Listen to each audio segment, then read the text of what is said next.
গ্রামের এই মেঠো পথে আজ হাঁটছে দুটি ষাঁড়, কিন্তু কারো চোখে নেই হাঁটার আনন্দ, কারণ আজ তারা যাচ্ছে বিক্রি হতে।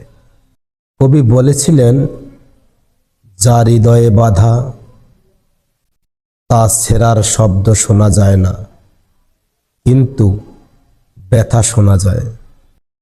আজ সেই নীরব ব্যথা লুকিয়ে আছে একজন খামারির চোখে। এই ষাঁড় দুটো শুধু গবাদি পশু নয়, এরা তার ঘামের গল্প, তার না বলার স্বপ্ন।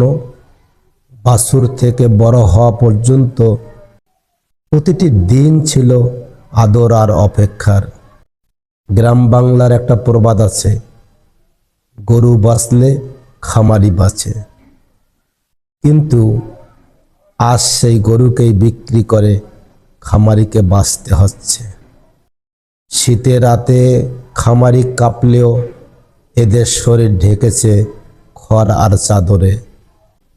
বর্ষায় নিজের ঘর ভিজলেও গোয়াল ঘর ভিজতে দেয়নি। রবীন্দ্রনাথ বলেছিলেন, যেখানে ভালোবাসা আছে সেখানে ত্যাগ আছে। আজ সেই ত্যাগের নাম বিক্রি। দড়ির এক মাথায় বাঁধা ষাঁড়, আরেক মাথায় বাঁধা মানুষের মন, কিন্তু দড়ি ছাড়ে ষাঁড়, ছাড়ে না মানুষের বুকের ভেতরের মায়া। হাটের দিকে হাঁটতে হাঁটতে ষাঁড় দুটো হয়তো বোঝে না কিছুই, কিন্তু খামারি বোঝে। আজ তার উঠোন থেকে একটা অধ্যায় চিরদিনের মতো চলে যাচ্ছে।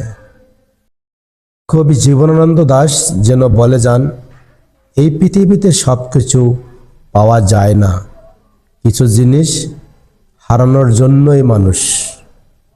আজ বাস্তবতা জিতে যায়, ভালোবাসা হেরে যায়।